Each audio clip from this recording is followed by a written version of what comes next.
So we will learn the relative and correlative clauses. This word relative and correlative just interpreted as dependent, because something that relates to something else, it means it's dependent onto something else. And correlative is independent, much easier to remember. Dependent and independent, aka relative and correlative. Yada, tada. When, then. Let's go on to a component called, you can put a headline, vowel strengthening. Vowel strengthening. What is vowel strengthening? This is whereby the vowel undergoes a process of change depending upon the grammatical form. For example, the English example is swim. Let's look at this example. Swim, swam, swum. What is the only component that's changing here? The vowel. The I, the A, and the U is changing. Swim, swam, swum. So all of them, what do you notice? They all have something to do with swimming. But the moment you undergo this I, the moment you strengthen this vowel into A, then it changes the context of the word, right? So swim to swam, in other words, past tense, to swum. Again, it changes the context of the sentence, of the word. By the way, can someone tell me what's the difference between swam and swum? Because I don't know. I have swum. I have I've swum. never heard of swum. Having it, is it like more of a gerund context, like having done it? How is that different from I swam? Yes, swam is swam. And where's the swarm coming in? No, it's like having the gerund part of it, having swum. Oh, okay. Okay, that's a good one. So having swum, oh, super, got it. Thank you very much. So having swum, etc. Or I swam yesterday, yes? It's the past participle. Swim, swam, swum. So what's the only thing that's changing? The vowels. So that's point one. What changes? Only the vowel. Point two, by the vowel changing, it changes the context or the meaning of the word. So the first section, the original, we can call it. So the original is called the base. Swim. Okay, we all know the word swim. It's very easy to understand. Base. The moment it undergoes the next level of strengthening, of vowel strengthening, we call that guna grade. That means the next level, the one step higher strengthening. The next level strengthening, we call that vrdhi grade. So we got base or weak. This is also called weak. We've got guna grade and we got vrdhi grade. Guna means middle and vrdhi means strong. So suppose I say to you, let's convert swim to vrdhi grade. What are you going to do? You're going to then say swam. If I say convert swim to guna grade, you're going to then say swam. So this means you have to remember that I changes to A in the guna and I changes to U in the vrdhi, right? So this means there's a certain level of memorization that has to happen here. Okay, so giving you that context, let's move on. Number one, the following chart shows the changes that the vowels often undergo, as I explained. These changes are called guna and vrdhi. There they are. Let's focus on, let me just focus on these ones. So if you have a word that has a I, for example, or a long I, doesn't matter, I or E, then if I say change that into guna grade, then what are you going to do? We will replace that I into E. If the original word has I in it or long I, and I say change it to vrdhi grade, then you will simply change it into I. Simple as that. Same thing with R. Change it into guna grade, then the r, that is the that's actually not called the r, it's called the vocalic r. R with the dot underneath, vocalic r. So the vocalic r would change into an r in guna and would change into an r in vrdhi. This one you will hardly ever see, so I'm not going to address that one. This one on the top is an exception because it doesn't really see how the a remains the a in the guna, so that's good news, and it just changes into an a in the vrdhi. So it's not, there's not many changes unlike these bottom ones. There's like u, o, au. And then long a base remains guna, long a remains strong, long a all throughout. So the long a is very easy to remember. So for example, suppose we have the word, okay, dhr. What do we notice? There's the r, the vocalic r. There's the r, vocalic r. So what do we do now to change this into, how would it look like if you change it into guna grade? Someone tell me. Dhar. There's another special process, which I'm not going to talk about now. You just add ma, and what do you have? Dhar, Dharma. dharma. Okay. Now, suppose you want to change dhr into vrdhi grade. Then what is that going to be like? Har. Dhar. Now, does dhar remind you of something? Dharmika. Dharmika, virtuous. In other words, dhr, to uphold. So dhr means to actually to uphold, to sustain, to preserve. That's the root, the first of the first, from which all of the other stems and words come. If you change dhr, that means to uphold, into guna grade, then you change it into dhar, in this case, ma.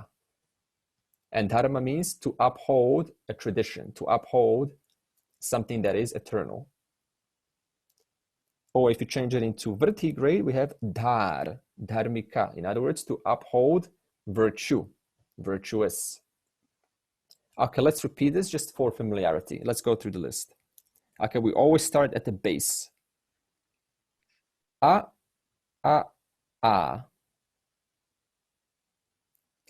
Next one. A. No changes, that's a good one. E or E changes into E, into I. U or U changes into O, or changes into Au. R changes into Ar or Ar. L changes into Al or Al. Again, A.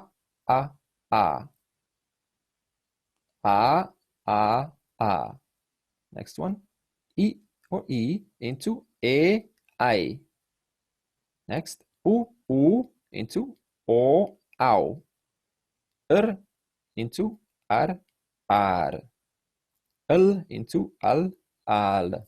Later on, it will help you understand how roots are strengthened. So now you're asking, what is the purpose of having gone through this vrdhi, of this vowel strengthening process? The thing is, you don't have to actually do this yourself. In other words, you will never have to create the word out of the root. You're given these words in a dictionary anyway. So point one, this is not used for creating words out of roots. This is used for identifying how a verb or a noun is created from the roots. For example, how do you go from Veda, which we all know what the word Veda means, how do you go from vid to Veda? Vid to Veda. What does it say? Vid to Veda. There it is. In other words, vid is undergoing a guna upgrade. And therefore, you go from vid, which means to know, into Veda, which means knowledge. And then if you take the I into vrdhi grade, right? You get I. You get, there it is, vai, vaid. And then you can put the extra addition, vaidya, knowledgeable person. This is why I put these green markers. See these green markers? Yeah. Just ignore everything after, because here's what's happening. You take, all we're focusing is on this, right? In other words, you can still add another component onto that word, and then you actually create a new word. Now, we're not talking about the additional components that we're adding. We're only talking about the changes of the vowel strengthening. So vowel strengthening done. Move on. Similar vowels. When you have two vowels coming together, they join and they create a long vowel, like Rama plus Ashwaha. The A and A join, Ramashwaha. And it is all one word. Okay, same thing here. Gachati plus iti, gachati ti. Okay, the similar vowels. So they're still vowels, but they're similar. They're similar. Okay, this is where we need to get that chart out. So gachati plus ashwam and gachat. See, in other words, the second word remains immune. That's what it's saying. It's only the first word, that means the last letter of the first word, that changes. So what's changing? This is changing. Everything else remains exactly the same. Gachati ashwam to gachati ashwam. So what's changing? The E. Next one, Guru ashwam, Gurvashwam. There it is, one word. Gurvashwam. It's hard to say it separately, isn't it? Gurv ashwam. So Gurvashwam. And then I, again, I or A plus a vowel, there's no joining. Therefore, tasmai atra, tasma atra. No joining.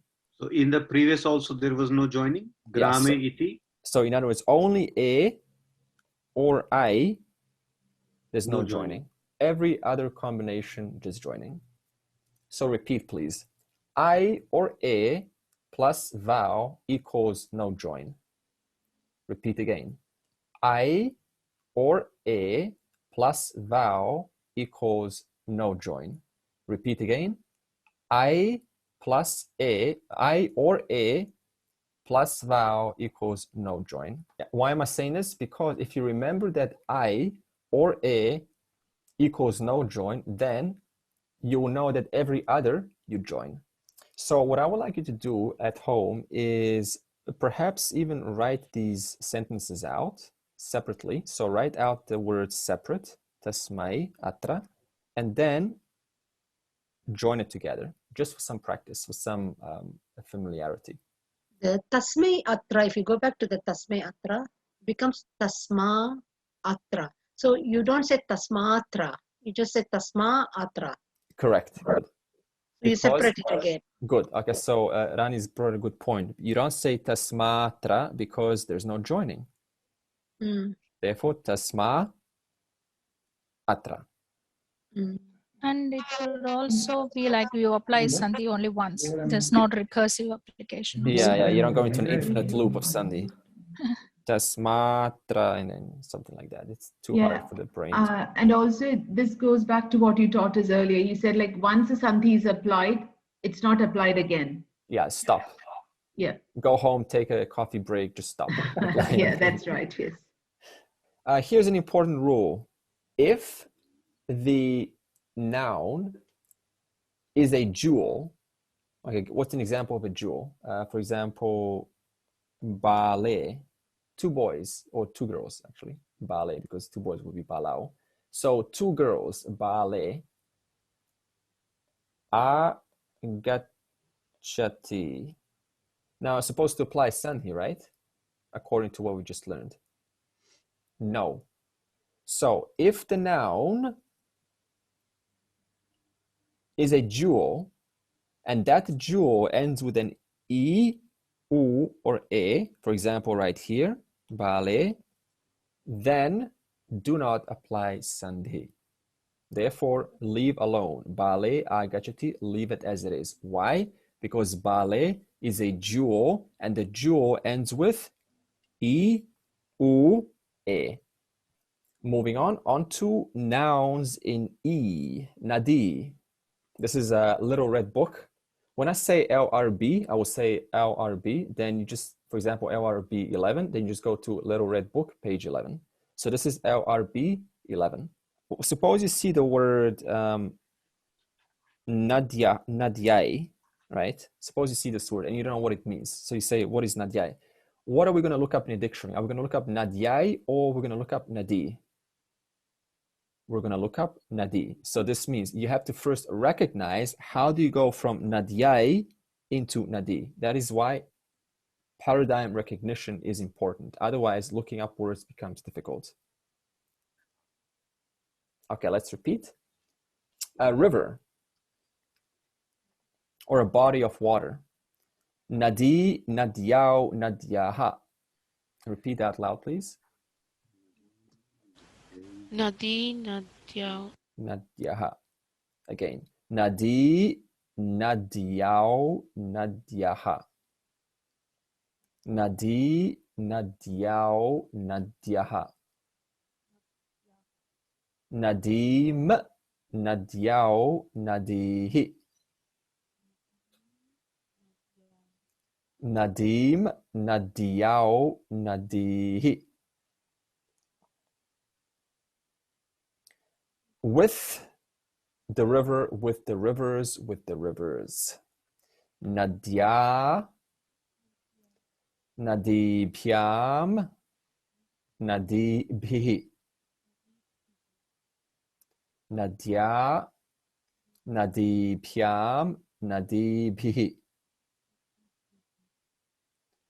Dative, for the river, for the rivers, for the rivers. Nadyai, Nadyai, Nadipyam, Nadipyaha. Nadyai, Nadipyam, Nadipyaha.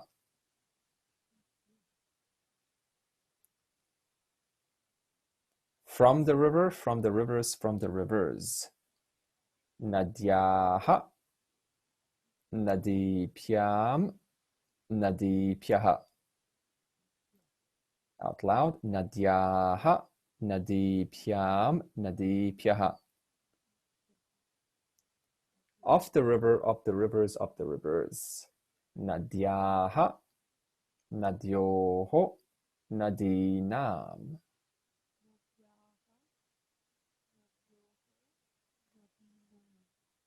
Locative. Nadyam, Nadyoho, Nadishu. Vocative. You're calling out the river. Nadi,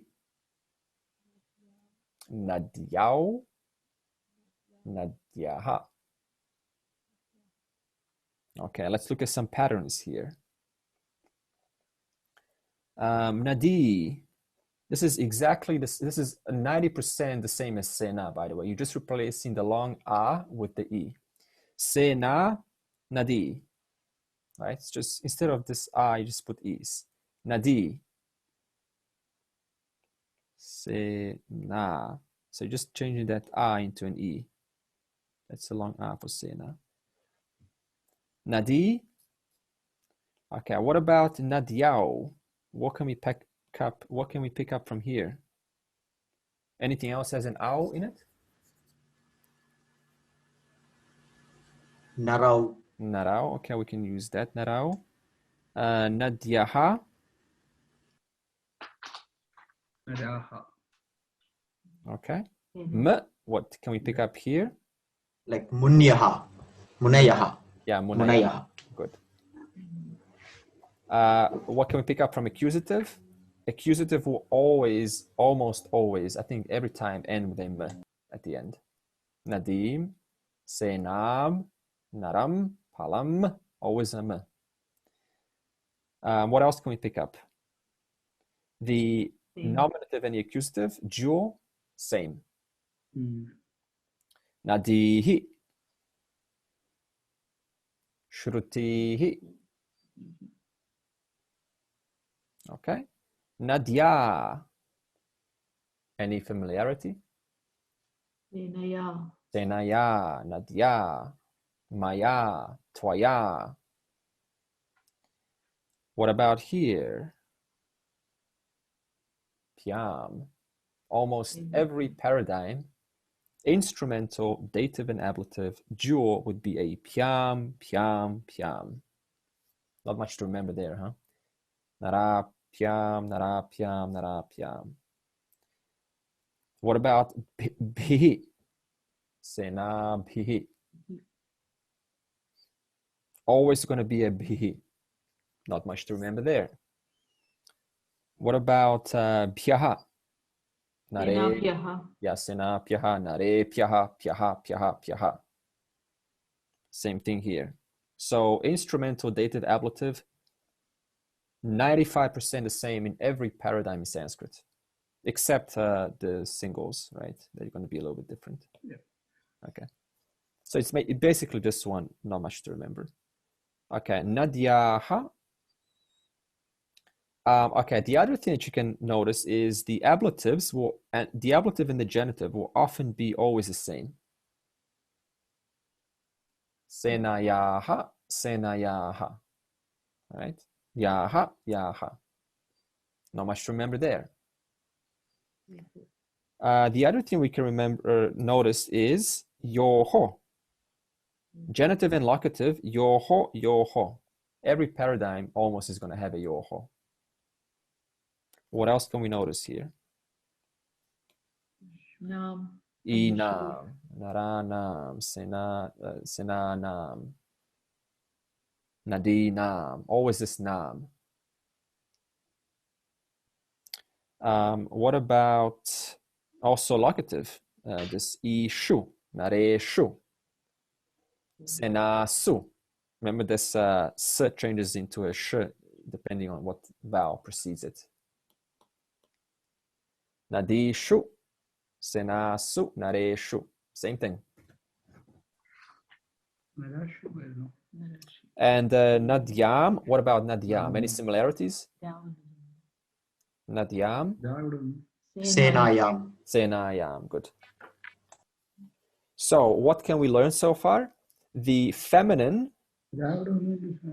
is very similar to Sena paradigm. Why am I showing you this? So that you're not intimidated by these new paradigms. If you look for commonalities, you will find even though there's differences, there's actually more similarities than differences. Okay. Okay, new topic.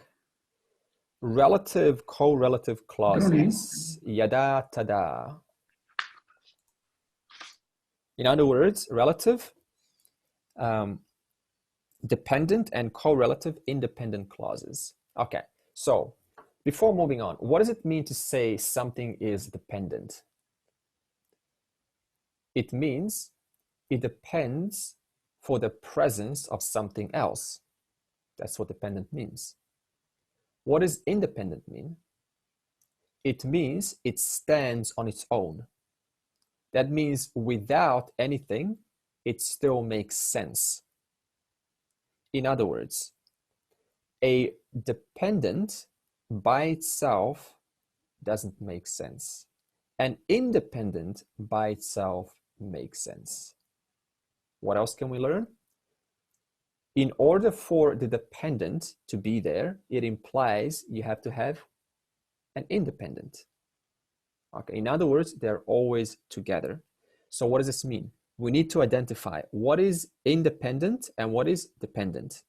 What is correlative / independent, and what is dependent? That means relative. Now we will learn about the relative and correlative clauses. Now we will learn about the dependent and independent clauses. In English, I see where the king lives. Now, why is I see independent? I see by myself. I don't need anyone to help me to see. I see by myself. But where the king lives, that is what? A piece of information, is it not? So this piece of information is dependent on whom? On the one that sees that piece of information. In other words, I see. So I see, correlative. In other words, independent. Where the king lives, that's just data. You could say, I see, you know, where the car goes. I see where you live. You live, car goes. All of this is dependent on whom? On me, the one who sees. Okay, so I see where the king lives contains two separate clauses. I see and where the king lives. For example, okay, let me load up examples here.